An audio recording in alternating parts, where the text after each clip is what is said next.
Colleagues, good morning. This is working, I think. Such a pleasure to see you this morning. My name's Rebecca Joven. I'm the chief of the UN Office for Disarmament Affairs Vienna Outpost. And I'm really excited to be moderating our panel this morning, which will be a political dialogue discussion on CTBT achievements and future prospects.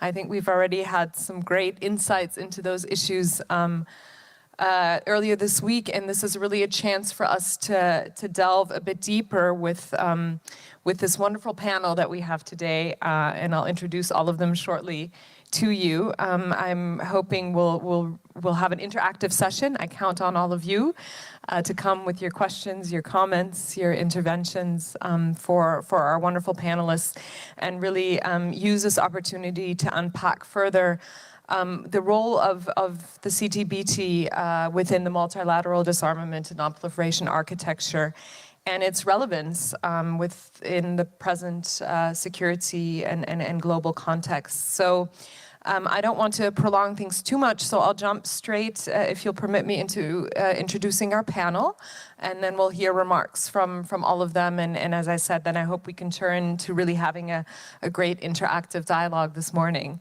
So I'm going to go down the line, which will also be our speaking order today. I'd like to start with Mr. Lars van Dassen, Executive Director of the World Institute for Nuclear Security. Welcome, Mr. van Dassen. He's been in his current role since January of 2021, but he has a long, illustrious career in nuclear security and non-proliferation issues. Since the 1990s, he's been working in this area. Initially in a more scholarly capacity as a researcher and program manager at Uppsala University, and from 2001 with a nuclear regulator in Sweden. And in that capacity, he was in charge of implementing Sweden's non-proliferation assistance in numerous countries, including, but not limited to, Ukraine, Russia, Kazakhstan, Georgia, Moldova, and several other countries. And from 2008, he held management positions within the Swedish Radiation Safety Authority as director for the Office of External Relations between 2013 and 2020. And earlier in 2009 to 2016, he was Sweden's sous Sherpa for the Nuclear Security Summit process and has been engaged in various international disarmament verification efforts. So welcome once again, Mr. van Dassen, delighted to have you. Next, we have Her Excellency, Ms. Annika Lita Markovic, the permanent representative for Sweden to the Vienna-based international organizations, including the CTBTO. She also has a long career in the ministry since 1990, and this is not part of her CV, but I can tell you she's also a former UN Disarmament Fellow, which is a proud, proud thing for my office, which coordinates that fellowship. And she's really been working in different aspects of multilateral disarmament and non-proliferation and reform of the UN throughout her career. As I said, she's currently the PR of Sweden to the Vienna-based international organizations, but also the ambassador to Austria and Slovakia, so she has quite a lot on her hands. And I know she's on the road quite a lot as a result of that. She's served also as ambassador to the Netherlands and permanent representative to the OPCW and International Criminal Court in The Hague. And Ambassador Markovic has also been permanent representative of Sweden to the OECD and UNESCO between 2014 and 2018. And prior to that, she was in charge of international negotiations in the field of environment and sustainable development as Sweden's environment ambassador. And it's also a great aspect of your CV, Annika, which is very relevant also to of course, the issues we'll discuss today. So welcome as well to you. I'll turn next to Her Excellency Mrs. Mireille Sarah Nzenze, permanent representative of Gabon to the UN both in Geneva and Vienna, and we're delighted to have her joining us from Geneva. She too is a career diplomat, having entered the Ministry of Foreign Affairs of Gabon in 2000, and she presently serves, as I said, as permanent representative to the UN in Geneva and Vienna. and has been Director for International Organizations Affairs and subsequently for European Affairs at the Ministry. She also held the posts of Deputy Secretary General and subsequently Secretary General of the Ministry of Foreign Affairs. She holds a doctoral degree in military history and international relations, and we're delighted to have you, Madame l'Ambassadeur. And last but not least, directly to my right, Dr. Nobuharu Imanishi, Minister at the Permanent Mission of Japan here in Vienna. And Dr. Imanishi has served in that capacity also since 2021, if I'm not mistaken. He's held many positions throughout his career with the Ministry of Foreign Affairs, and they include, inter alia, Director of Arms Control and Disarmament Division. That was 2017 to 2019. He's also been Director of International Peace Cooperation Division and Principal Deputy Director for the Aid Policy and Management Division. He holds a PhD in International Public Policy from the University of Osaka. So welcome to all four of you. Really delighted to have you, as I said. And what I'd like to propose we do today is I'm going to turn first to Mr. Van Dassen and ask him to do a bit of a scene setting for us before we then go to our panelists, and just give us a bit of your perspective from your experience and from where you sit in terms of where you see the CTBT fitting in the contemporary landscape of non-proliferation. So over to you, Mr. Van Dassen. Thank you. Is it working? I think it is. It is a pleasure and an honor for me to be here today, and I think that there are very many things that we need to address and speak about. It is a difficult time, and I've actually been thinking as preparation for this meeting what it is that makes things very difficult. I think it's something very specific, but I also think it's something general. But I will start by saying something about the CTBT and the CTBTO, and when I first came in contact with them. That was in 1997. There was a Carnegie Endowment Conference in Washington. And it was one of the first time that I saw that there were PowerPoints in use. And here was a presentation of the international monitoring system of the CTBTO. And this was really stretching the technical capabilities of the time to its very limits. It was very difficult to show both the globe and then various sensor systems, et cetera, all in one. And it broke down a couple of times, then it came back up again, et cetera, et cetera. But it was still, you know, that people got an idea that here something is in the making, and it's something of a novel and revolutionary kind. But there was one thing that was lingering all the time, and it was raised all the time. Yes, that's fine, but if the treaty has not entered into force, what is it all worth? And I think that that is a very, very interesting question, because the treaty has still not entered into force, but the CTBTO is doing a lot of excellent and great stuff, and it is something that we should maybe reflect more on. How come that something that is in principle not supposed to exist still exists and does a lot of fantastic things? And that is, of course, because there's been a build-up of norms, and the norms, they have many layers, and they have many carriers. It is young generation, it's states, it's various organizations that are infused by the norm that nuclear testing is bad. It's bad for us all, and therefore it should be banned. Then there is a technical component, and that is that there is a surveillance system out there that is actually useful, that is doing its job, and it's even doing a job towards those who have not signed the CTBT. When North Korea did testing, well, who were who were the ones to find out and immediately know that this was the case? So out of the CTBT has come an organization, and even if sometimes people say that it's preliminary, and I know that that's officially so, I would also say that it's predatory, because it is doing a lot of great things in terms of just being very active and out there and just doing things. the CTBTO has also been able to identify when there are, through its IMS, when there are earthquakes and other seismic events. I think that has probably saved a lot of lives. Good. So we have here a treaty that is not entered into force, but is being adhered to. It's very interesting. But we have, on the other hand, also treaties and international agreements that are in force, but are not being adhered to. So it's not all that are in as favorable a position as the CTBT and the CTBTO are. And this is also something we need to think about. And let me just mention one such agreement, the Budapest Memorandum.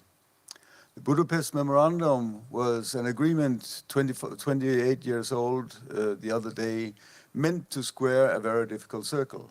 How to make sure that non-proliferation obligations for Ukraine can be obtained and Ukraine can enter the non-proliferation treaty and the weapons from the former Soviet leftover weapons, both missiles and bombers and nuclear warheads, can be transferred or destroyed. And transferred meant be transferred to Russia. So that is then one agreement that was violated in 2014 with the Russian occupation of Crimea, and again with the invasion earlier this year. That in itself is highly, highly problematic, because the Budapest Memorandum is somehow an auxiliary part of what is the entire non-proliferation regime. But it adds even more weight to the problems when it is the case that some of the weapons, missiles now with conventional explosives in them, and some of the bomber aircrafts are being used by Russia to bomb Ukraine. So much for that agreement. I think it's something we have to keep in mind. So this was the agreements. Then there are also other things that can go on. Some of the norms that we have out there, they can also erode. Some of the technical infrastructure that I just mentioned that the CTBTO has can also be destroyed. And some of the concepts that we have in use can also somehow be undermined. And that is actually what is happening to a large extent now. I'll mention a couple of examples. When it is that one country occupies another country's nuclear power plants with military force, then it makes a big mockery out of the concept of civilian uses of nuclear technology. Because what is it? What is it when you suddenly have a military force there in a civilian plant? And one of the basic foundations for the civilian uses is that there is an absence of anything that can contribute to things going wrong, and that would be explosives and weapons, etc., in an uncontrolled fashion. So that is one thing that I think is a big problem, that the issue of peaceful uses, that is somehow not as peaceful anymore. Safeguards equipment at both the Chernobyl exclusion zone and at the Zaporozhye nuclear power plant. The safeguards equipment and other equipment for safety and security and radiation protection has been wrecked, has been destroyed, not able to function as foreseen and intended. That is a huge problem. It relates then to both what it is that is safeguards implementation and security, surveillance, safety, etc., etc.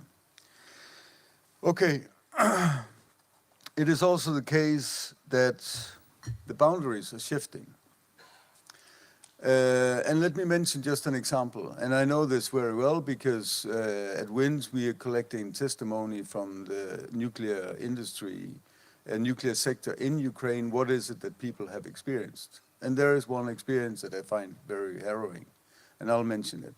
It is a man whose functions it is related to nuclear safety in the Chernobyl exclusion zone. He has to go, and one of his functions is to check that there is cooling water for the ponds where there's spent nuclear fuel. If there's no cooling, then it can start boiling, and it can start melting down, and so on. That function is a purely safety function. But suddenly, under occupation, it becomes a security function. It becomes a security function in making sure that there is no one then from the occupying forces trying to manipulate with the equipment or destroying it or on purpose or inadvertently causing an accident. And suddenly this person is there then with a security function. But it's not only a security function, it is also putting one's own personal security on the line. Because that is what it is. It is to know I might be shot by one of the soldiers who is there, and this has actually happened. So it's not something that I'm making up. These things have happened. People have died at Chernobyl. People have died at the Zaporozhye nuclear power plant. Good. No, not good. Yeah. Then there is, no, very bad.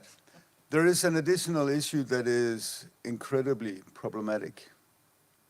And it is a story that I've heard 2 times, and each time I've asked more in detail. And it is very, very problematic. And it's also from Chernobyl.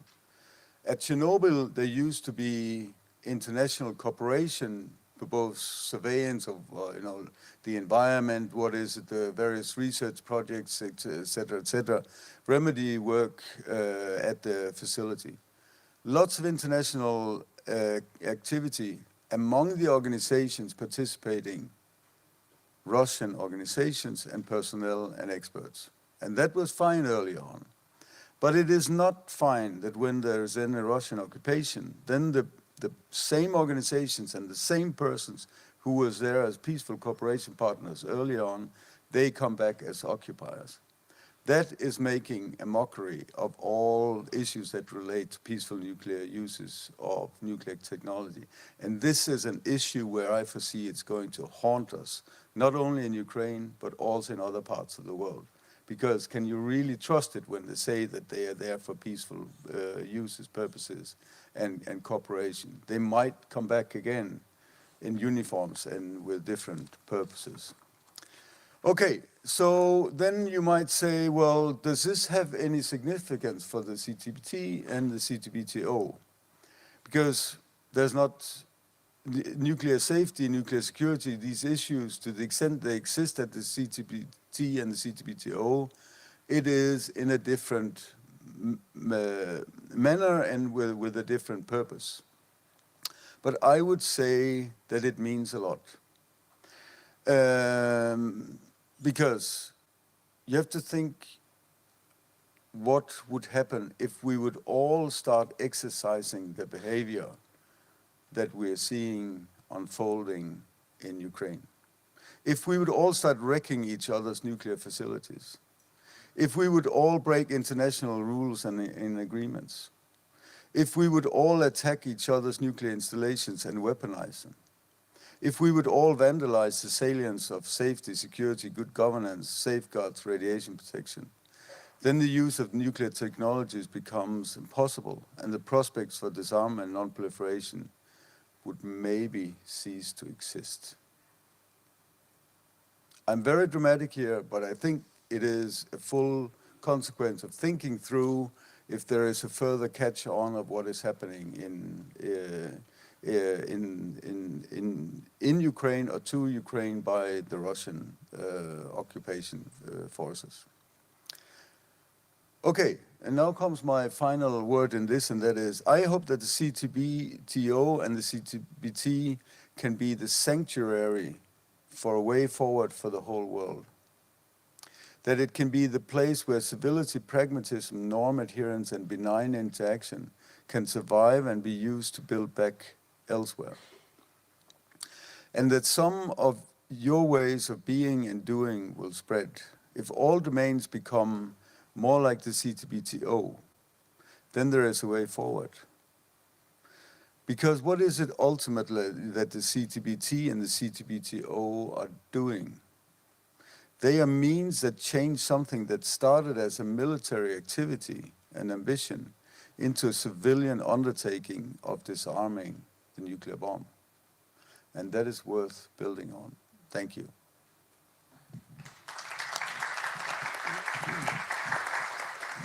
Thank you so much, Mr. van Dassen, for both underscoring the immense normative and technical achievements of the treaty, despite not being enforced, but also giving us a sense of also the environment that we're facing and what the implications might be overall for the non-proliferation and disarmament architecture. So thank you for that opening. I'd love to now turn to our panel, which represents great diversity in national experience, also with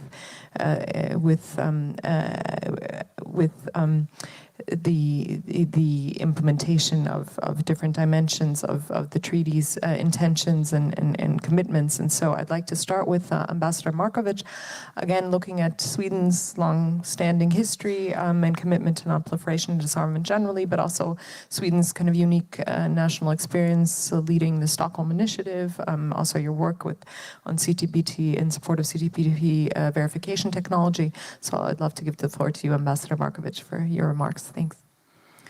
Thank you very much, Rebecca, and thank you also for inviting me to this important panel discussion, and good morning to everyone in the room. I'm really happy to be here, and I'm also happy that you started with saying that I was once a disarmament fellow of the UN, because that's how my engagement in disarmament and non-proliferation started. And ever since then, I've been working in the first committee in the UN as the head of the disarmament and non-proliferation back in Stockholm in the ministry.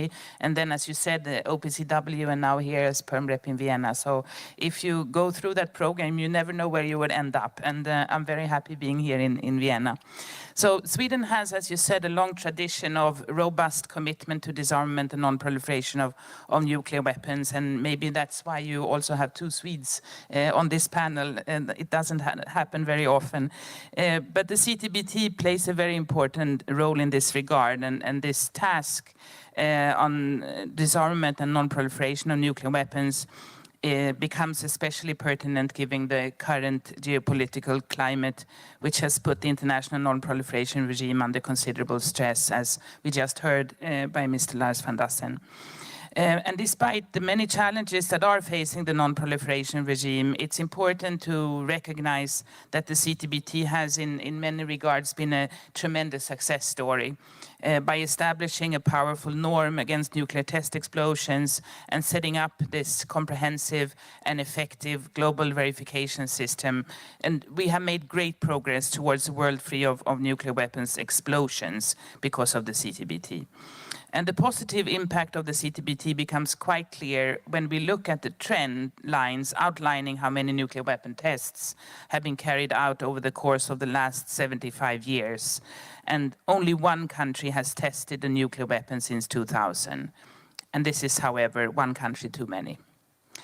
So the importance of the CTBT becomes quite clear when we look at the historical effects of nuclear testing, which has fueled vertical and horizontal proliferation, caused immense damage to the environment, and inflicting harm to the health and well-being of exposed and forcefully resettled populations.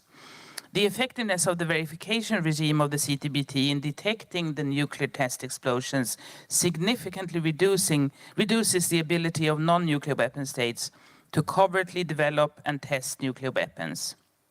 And this ties into the complementarity between the CTBT and the NPT, the Non-Proliferation Treaty. So coming to the NPT, in August of this year, Sweden participated actively in the 10th Review Conference of the Nuclear Non-Proliferation Treaty held in New York. And in the negotiations for a final document, Sweden engaged in a constructive and pragmatic manner with the view to reach a robust consensus outcome. And while the conference was unable to reach that consensus on a final document, many of our priorities received broad support in the negotiations, which included language regarding the CTBT. So Sweden's commitment to the CTBT at the review conference was also expressed, and you mentioned that, Rebecca, through the Stockholm Initiative for Nuclear Disarmament, which was launched by Sweden in 2019, together with 15 other non-nuclear weapon states. And this initiative contains 22 practical steps, including the importance of bringing the CTBT into force. And these steps also call for technical and financial support to further strengthen the international monitoring system. And we were very pleased to see that these fundamental objectives received broad support at the NPT conference, and they will continue to remain important policy objectives for Sweden going forward. So talking a bit about the future challenges and the sustainment of the verification regime, as you asked me to elaborate a bit on, when we are discussing the challenges facing the CTBT, we often limit ourselves to the issue of bringing the treaty into force. And while this obviously remains a priority for Sweden, we must simultaneously address the other pressing challenges facing the CTBTO. The full functioning of the international monitoring system remains vital to uphold the integrity of the verification regime of the CTBT, and it is indispensable for the organization to be able to carry out this mandate, and it's our shared responsibility to ensure its sustainment. We have all been made aware that several IMS stations are now nearing the end of their life cycle, while others need to be repaired or upgraded to meet current standards. And for the fiscal year 2022-2023, the PTS has approximately $11 million dedicated to sustainment costs, whereas the estimated actual annual sustainment cost is somewhere in the range of 20 to 29 million US dollars. So instead of 11, 20 to 29 million. And this gap in funding is not sustainable. And it's our collective responsibility to ensure that the organization has the necessary resources to maintain the functioning of the verification regime. So relying on unreliable extra budgetary funding to cover this vital sustainment cost is not and can't be our solution for the future. So I want to take this opportunity to really commend the Executive Secretary, Robert Floyd, and his staff on their continuing efforts aimed at finding a long-term solution to this issue. It's not an easy question to bring to member states by the Executive Secretary, but he has not shied away from doing that, and that's very important. It is, however, inescapable that more funds is going to be required, and this discussion will be an important aspect of next year's negotiation on the CTBTO's budget for 24 to 25. And given the current economic environment, these negotiations are not going to be easy. Sweden will continue to engage constructively with the view to finding a long-term solution to this pressing issue. And I think we all have to join in trying to help the CTBTO with this. Sweden's support to the CTBTO is, however, not only political and financial, but also comes in the form of technical expertise, research and development. Ever since the CTBT was first conceived, Swedish expertise has played a crucial role in the conception and the development of the verification system, which today constitutes a bulwark against nuclear testing. One of the most important contributions has been the Swedish Automatic Unit for Noble Gas Acquisition, or SAUNA, a fully automated system for sensitive detection of radioactive xenon in the atmosphere, and this was developed in Sweden. We were proud to welcome Dr. Floyd to Sweden earlier this year to showcase the third generation of this system, the SAUNA 3, which has now been certified and began deployment within the IMS. A speedy and effective rollout of the next generation of noble gas measurement systems will be an important part of ensuring that the verification regime stays up to date with current technological standards and scientific needs. And we look forward to continuing to closely collaborate with the PTS in this regard. And we are, of course, ready to make available our unique expertise in this area as well. So allow me to conclude by reaffirming my country, Sweden's strong support for the CTBT and for the CTBTO. Although nuclear testing has declined dramatically, it has not stopped, and we must remain vigilant in our efforts if we are to realize the goal of a world free of nuclear test explosions. This becomes even more important in these perilous times. Only together can we ensure that the CTBT continues to fulfill this vital role, not only today, but also in the decades to come. And you can definitely count on Sweden's support for that. Thank you very much. Thank you so much.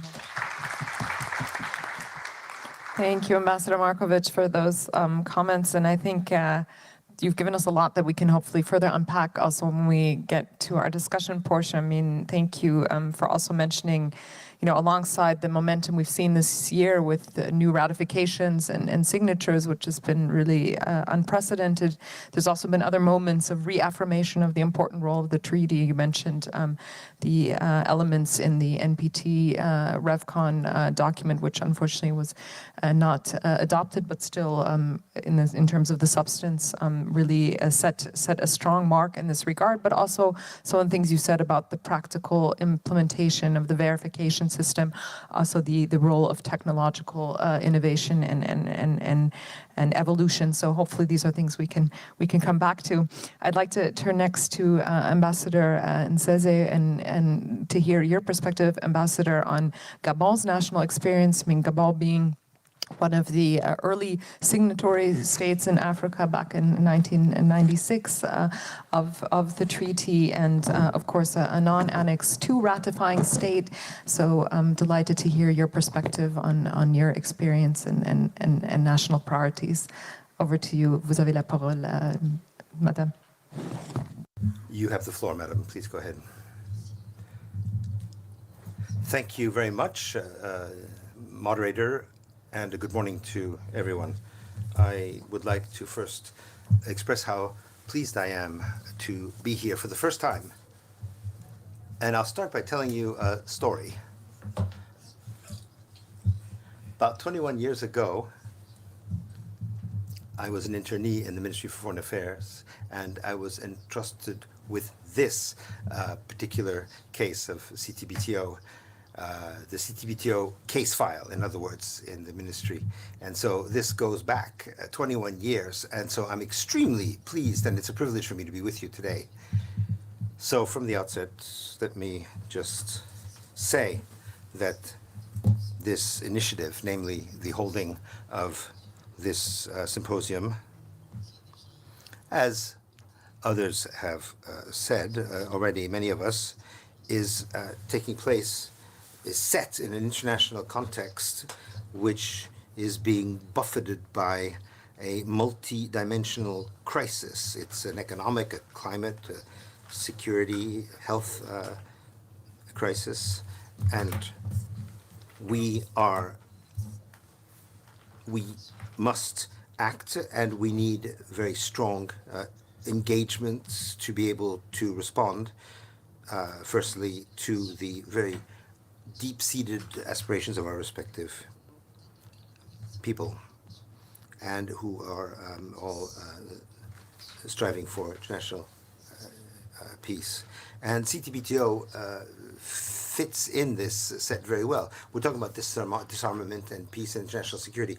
Several have said here that the CTBT is a part of the overarching architecture. It's one of the keystones with the NPT of the disarmament, world disarmament architecture, that is to say. Now, as regards my country, as you reminded us all, my country is very much attached deeply to the Charter of the United Nations, because there is no other document that is as basic as this one is. It's a foundation. We have always pleaded for a comprehensive, general and comprehensive disarmament. I'm talking about horizontally and vertically, of course. And you have recalled very well for us that we signed this treaty That was October 1996, 16 October 1996, and we then ratified it on 19 September 2000. And in line with these commitments, we have in Gabon an auxiliary station, that's station AS-34, seismic monitoring station, and we're asking for a data center in our country.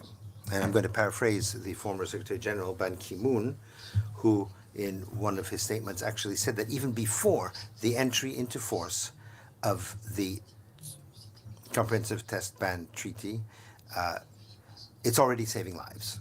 And it's already saving lives because we are fully aware of the advantages that are directly linked to the fact that one is a member of the treaty.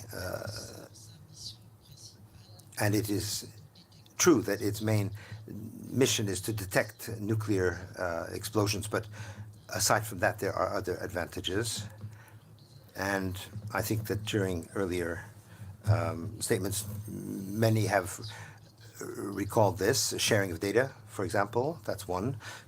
Equitable sharing of data, and there are numerous scientific and civil applications that flow from it. So we would all like to be able to benefit from it, and this is one of the major advantages for a member, someone who has acceded to the treaty. On a different subject, I'd like to recall, if I might, the efforts that have been focused by the Executive Secretary and his team, and say that this treaty has been practically adopted when you look at the number of countries who are signatories. It's true that there are a few who haven't signed yet, but we all see the light at the end of the tunnel, and we think that they will be coming on board. And so from that point of view, we just have to shore up, strengthen the discussions, the negotiations, the dialogue, to be able to reach this pinnacle, universalization. And in conclusion, let me, if I may just say that it would be a very good thing for all of us, especially given the threats to peace,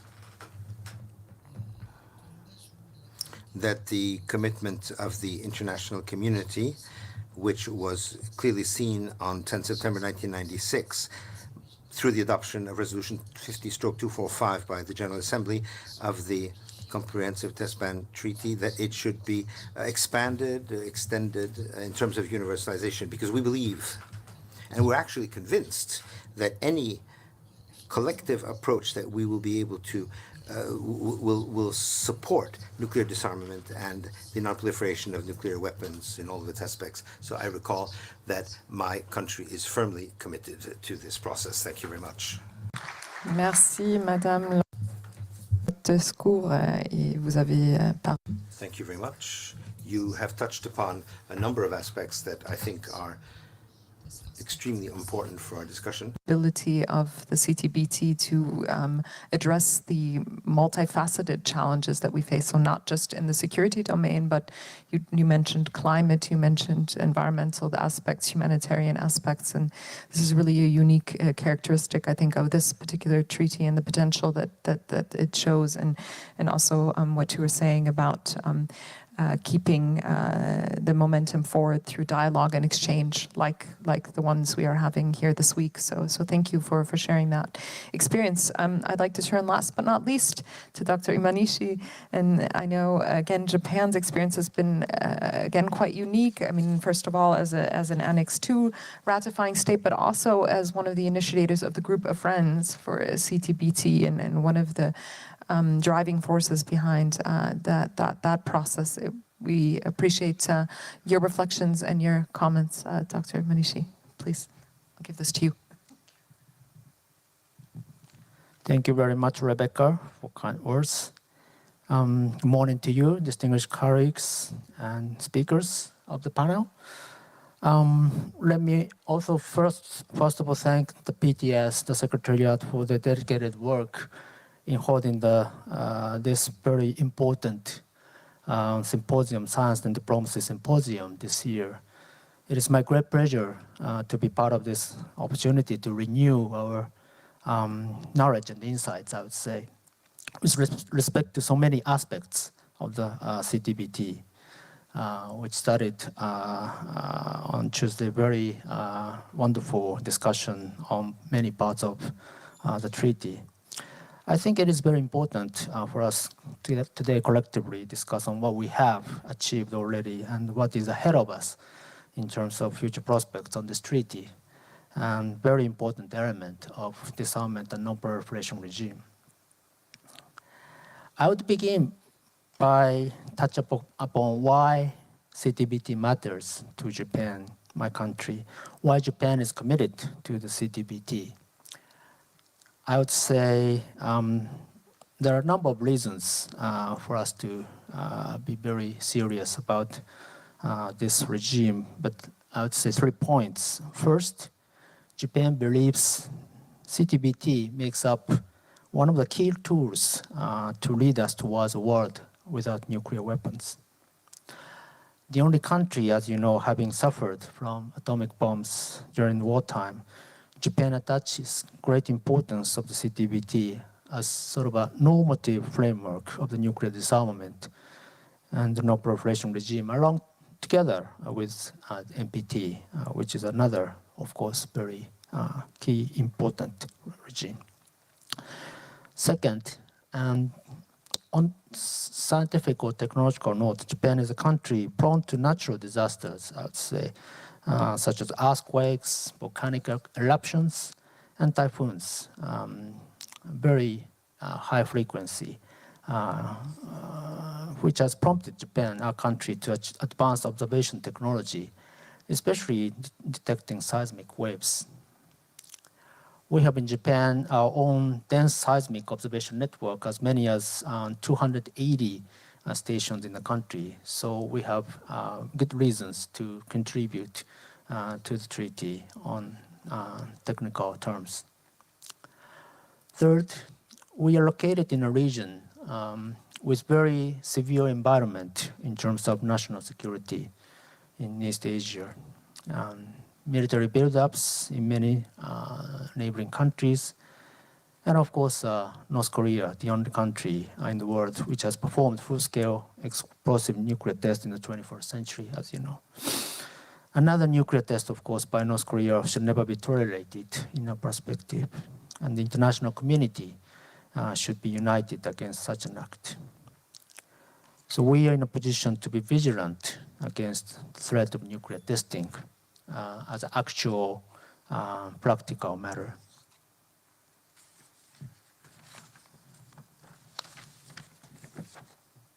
Now, I would like to introduce Japan's specific contributions in terms of achievements we have made. I share many of the aspects of the previous speakers, especially in the NPT context, Ambassador of Sweden on the importance of the treaty.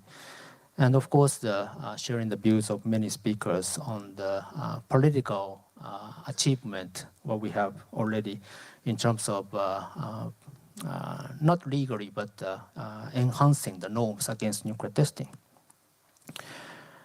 First, outreach activities on the aspect of diplomacy on CTBT to our neighbors in the region.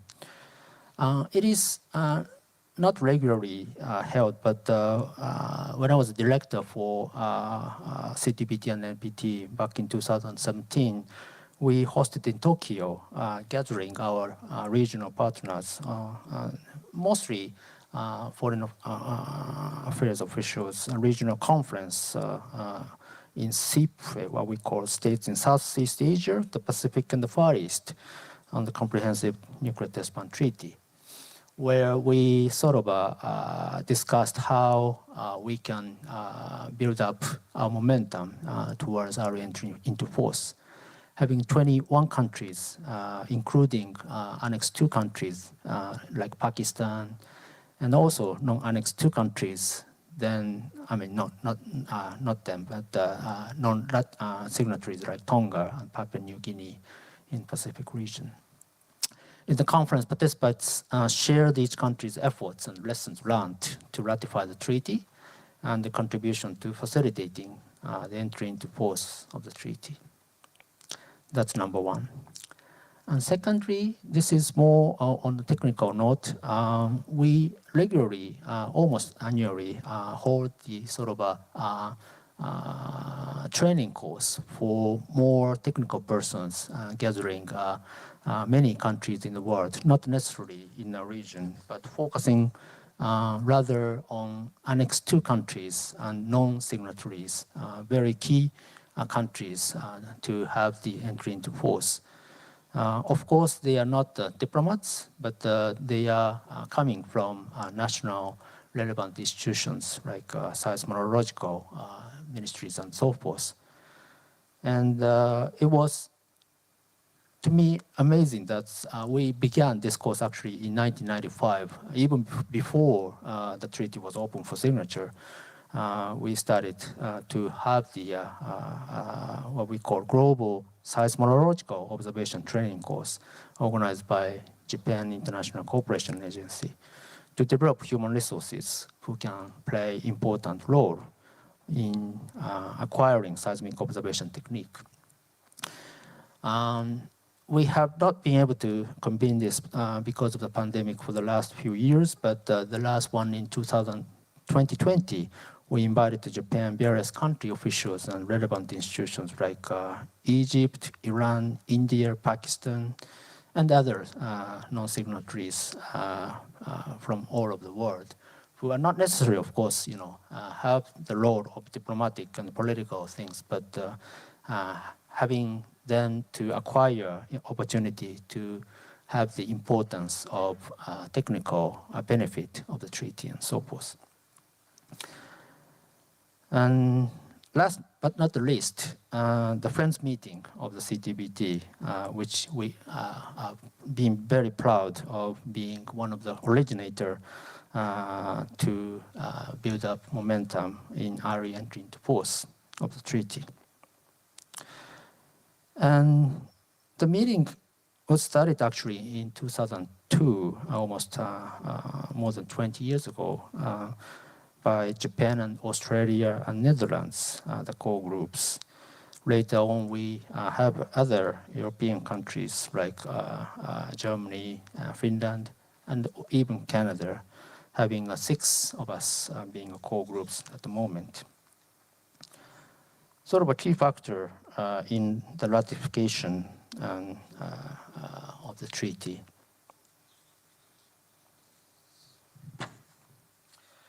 It is held every 2 years, actually, since then, when the biannual Article 14th conference was not held.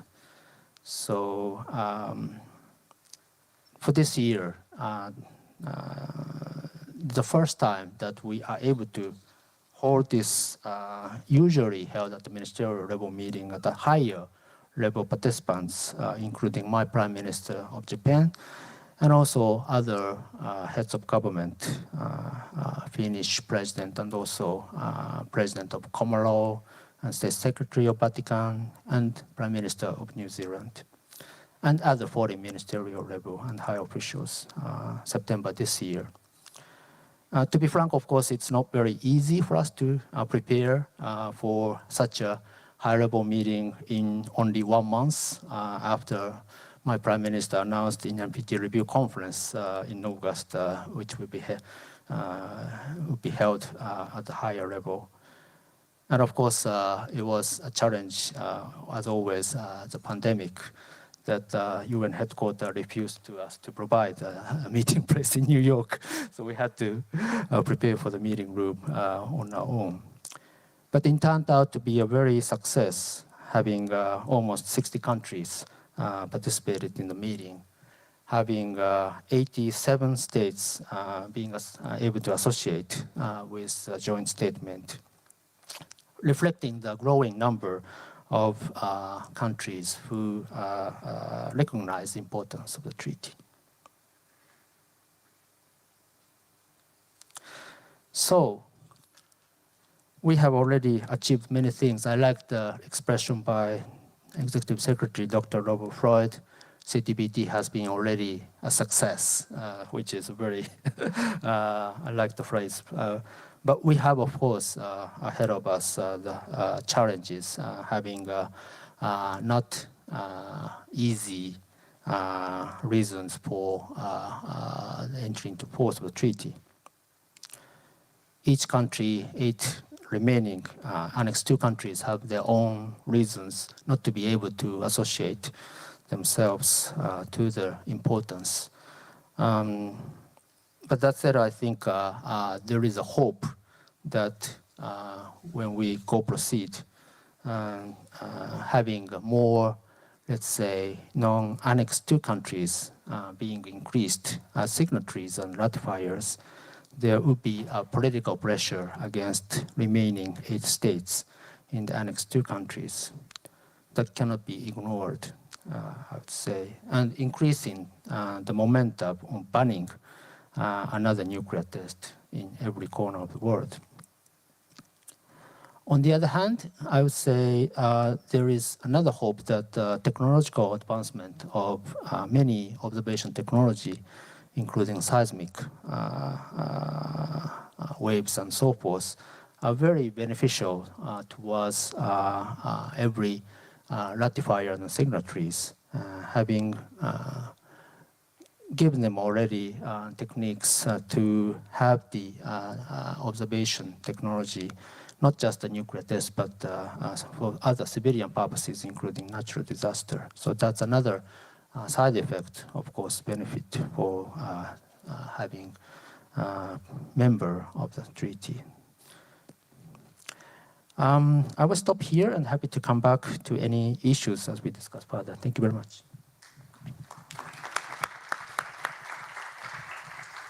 Thanks so much, Dr. Imanishi, and also again for Japan's really strong commitment to fostering that kind of cross-regional and interdisciplinary exchange and dialogue that already came up a bit earlier in the discussion, and what you mentioned in terms of also the momentum that we've really seen build. I think that did come out very strongly in this year's ministerial with the joint statement you just mentioned by a very large group of diverse countries. So colleagues, I'd like to open the floor. This is a dialogue, so this is also an opportunity for you to engage with our wonderful panelists. I know we're a bit short on time, but the floor is both open in the room and online. I know we have colleagues from CTBTO monitoring the online chat, so if colleagues following along online would like to pose questions, please do so in the chat. We'll see whether we can find a way to bring those into the room, but also here in the room, please just raise your hand if you'd like to make a comment. I see one there right now. And please use your mic and kindly also state your affiliation just for the benefit of our panel when you pose your question. Thank you. Hello, everyone. It's a pleasure meeting you all. My name is Hala. I'm from the CYG group. I wanted to ask, what is your, hypothetically, let's say all the big 5 countries followed and enter into force. Do you think the others will follow them back, or the others will not do the same? Thank you. Thank you for your question. Do we have others in the room that would like to? I'm trying to make sure I can see the whole room. Yes, sir. Thank you. I have a question to Mr. Imanishi. Is Japan using the CTBTO technology to detect environmental disasters like the Tohoku earthquake, I think 2011, I'm not sure, and how can you use the data to take actions? Thank you. For that, I'll allow one more if there is any, and if not, I might abuse of my moderator's privilege, but I want to... Oh, yes, I do see one in the back there. Please, sir. Yes, just a comment from my end. I am from the Kingdom of Eswatini, and I'm the PR of the country in Switzerland. And maybe one would have to start by thanking the opportunity to have this discussion. My comment is really on the fact that I think we do really owe it to ourselves and the future generations to strive not to be caught on the wrong side of history. And this is by ensuring that we do the noble thing, and that is of ridding the world of the scourge of nuclear weapons, and ensure that we only use nuclear science and technology for peace and development. And for me, really, a careful implementation and universalization of the treaty is a humanitarian aspiration of the whole world, or should I say it should be a humanitarian aspiration of the whole world. It is a shared responsibility. I mean, if we do the right thing, I think the CTBTO is doing a great job insofar as, especially in terms of reporting on these issues, and also ensuring that we stay on the right course insofar as these weapons are concerned.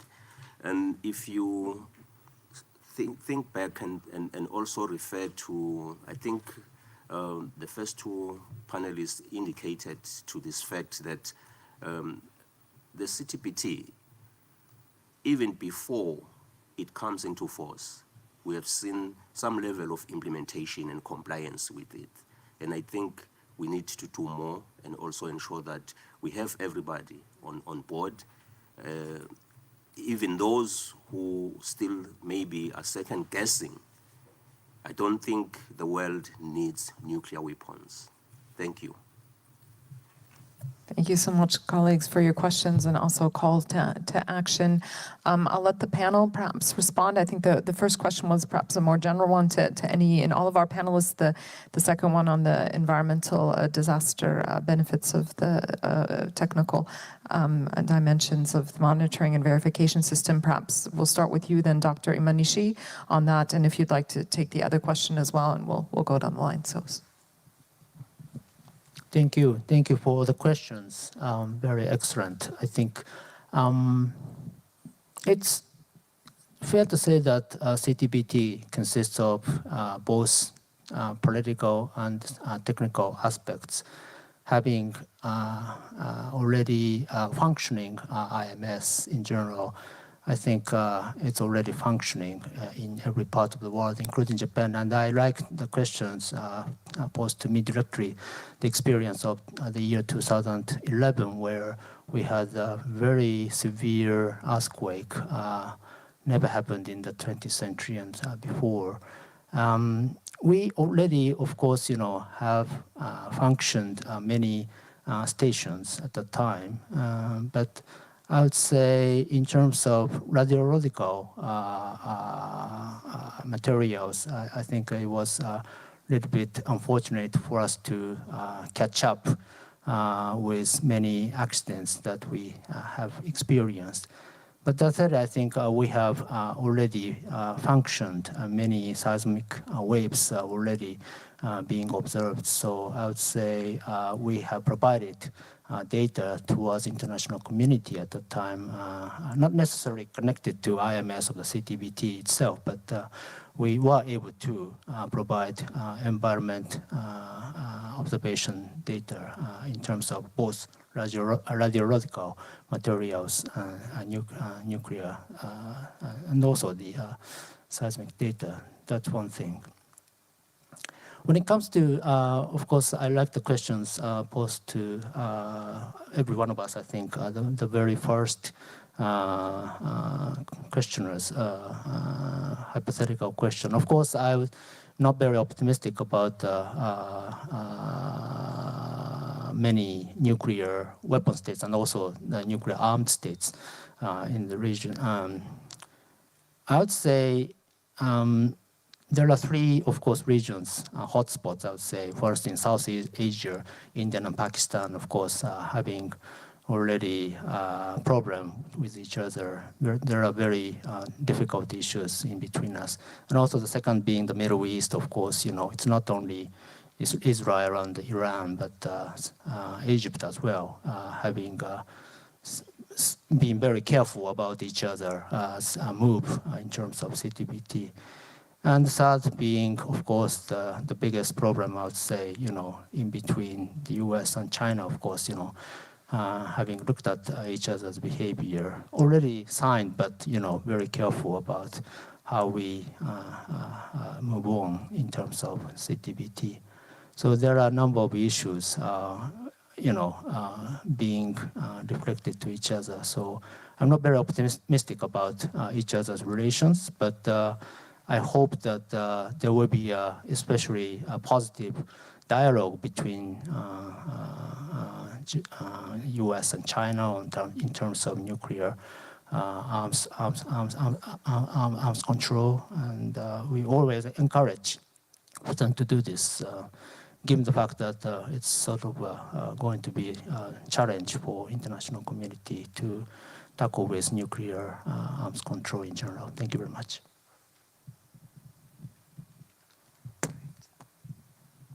Madame l'ambassadeur, est-ce que vous voulez répondre à une question ou non? Madam Ambassador, would you like to take the floor? Doesn't appear to be the case. Thank you. Yes, I would like to comment on, this question, how we can create the momentum to really get all the required countries to ratify and then to see the treaty enter into force. I think that Dr. Floyd is doing exactly the right thing in preparing for that day in the future by focusing on countries that are still in a situation where they have not ratified, but there is no real political impediment. And he has been reaching out over this celebratory year. He has been reaching out to so many countries and managed to increase the ratification significantly. So I think that really reinforces the understanding that the test ban is now a universal norm that everyone should adhere to. And the success that he has brought to the treaty during this year in office, or a little bit more than a year, I think it's also very much creating a good momentum for the future. So I'm not being naive. I don't think it's going to happen in the next few years or even decades. But what I think it's important is that we continue to believe in the treaty and continue to emphasize the importance of countries, no matter how small or how far away from Vienna the country is, still it's important to be a state party and to ratify the treaty. So I think that's the right way to go. Thank you. I will say I don't know so much about the answer to the question, but I've seen from time to time this, that people have put up a list. If that country would sign first, then maybe the next, and then the third, etc., etc. I said I don't follow this, but I'm very happy that you do it. And I think it is the case that probably you and a whole cadre of others with a relationship to the CTBT, the CTBTO, and the norms that it is creating. I think that has a great impact. And the more people that know exactly about this, what is it that is missing, what is it that can be done, the closer will we be. I'm thinking a little bit related to what Annika said before about the Swedish roots for the CTBT. And whether there's something in that could maybe help. There was a period of 20 years when there was thought the CTBT, it's going to be impossible. But there was a international group of experts who sat and thought through, well, what is it that can be done? What could a verification system look like?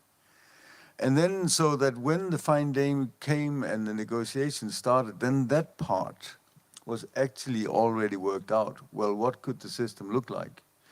And I'm thinking maybe here, I don't know which mechanisms Rob Floyd is using, but if we would think of a group of experts who would address this and keep it on the agenda with the countries in question. And here I don't mean, meeting here in Vienna from time to time when there is an event, but actively go out and have meetings with the decision makers and maybe also the larger communities around the decision makers, of which there are many people that are then in the, have been through the training with the CTBTO, et cetera, have that informed discussion. Maybe that can move something. I'm not sure. But on the other hand, what harm could it do? Thank you. Thank you all for your comments, and I'm mindful of time. I know that organizers will chide me if I go much longer, so I'm going to give our panel, though, a chance for any final words in 60 seconds or less, each of them. And perhaps as you do so, we've talked a lot about the positive, I think, political momentum we've seen. Maybe also your thoughts, since this is a science diplomacy forum, your thoughts on how we also foster this interdisciplinary exchange, how we get diversity of perspectives engaged and excited and committed to entry force of this treaty. So I'm going to go back in this direction, starting with Dr. Imanishi and ending with Mr. Van Dassen. So 60 seconds or less, please. Thank you. Thank you. Very briefly, I would like to point out the hope is in, of course, our younger generation. And we had the youth leaders of the CTBT representing civil society in the Friends of the Meeting this year as well. I think we're delighted that the idea of leaders from the youth comes from our Japanese version of the leaders for the disarmament. So we cannot lose hope having so much power in younger generation. Thank you.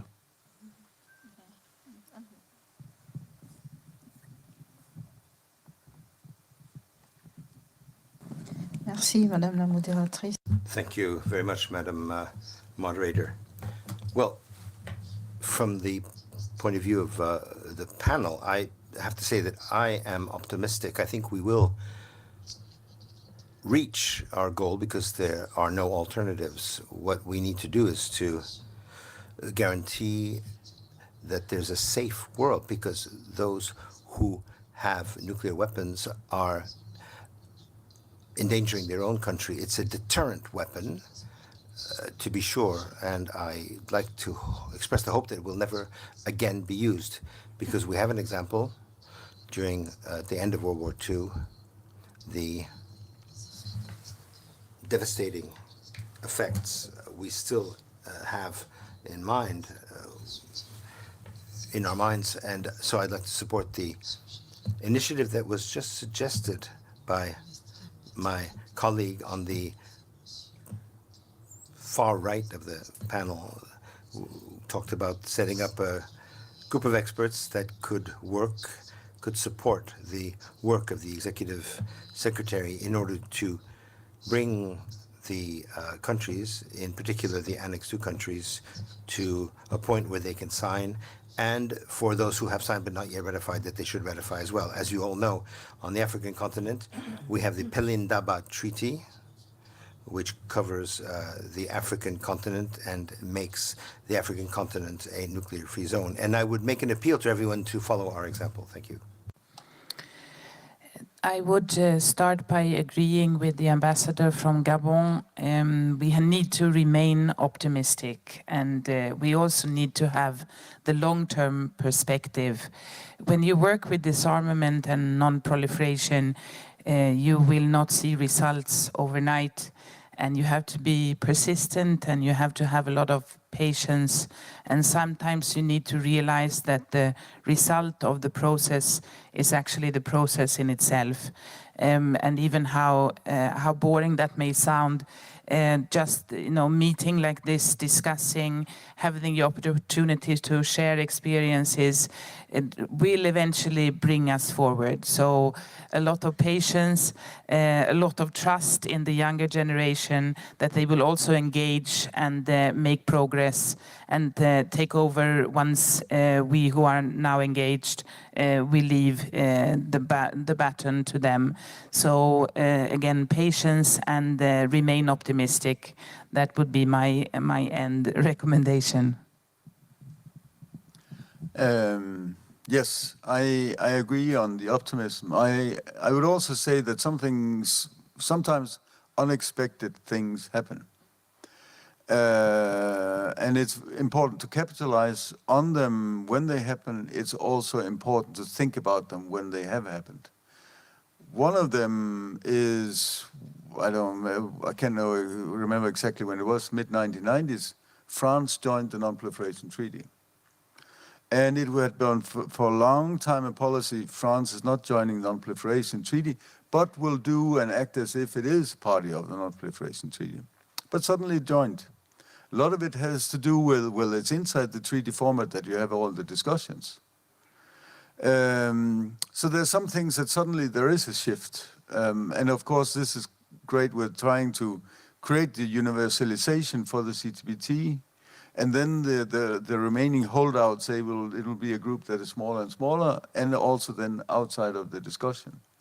But I think there is one argument that has to be made all the time, and that is that nuclear tests are bad for everyone, and fewer nuclear tests and no nuclear tests are better for each and every one in this world. I cannot see a single situation where there is a global advantage from nuclear tests. And we have to think in these terms, that it's not only the particular country's isolated interest that reigns. It does for them sometimes, but if we have to think in larger scopes, then we have to turn that around. And it is an argument that is well worth making, and it's one that's well worth returning to. It's sometimes the simplest things that have the deepest impact. Yeah, simply put that out there, say, yes, but what would then be the consequences beyond, et cetera, et cetera. I think it's better if we reduce radiological hazards, et cetera, and all the ecological consequences that might come and that we have no idea of today what they would look like in 100 years from now. So expect the unexpected.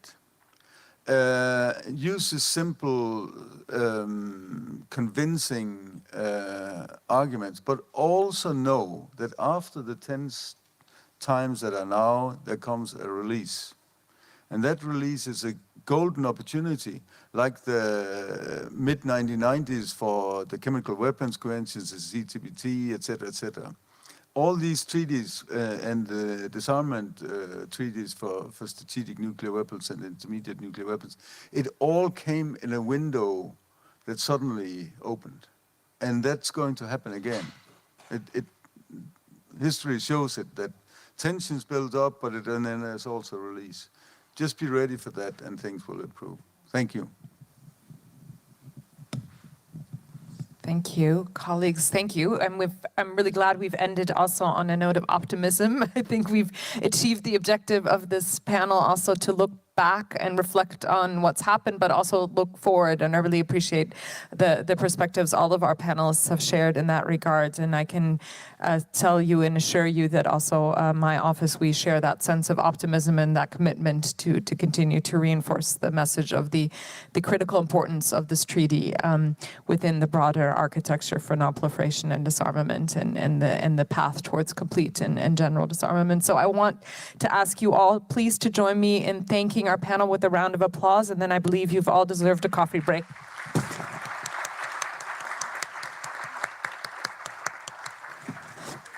Thank you.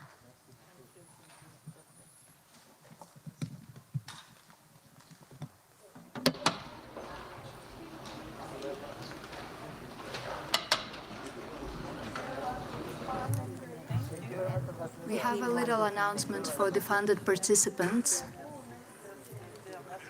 Those who need to pick up the DSAs, the bank is open until 11:30. Between 1 to 3. Those who have registered for the tours, we have tours starting at 11:15, which is now. And please, we meet at the boardroom D for next sessions at 11:30, please. 1:30.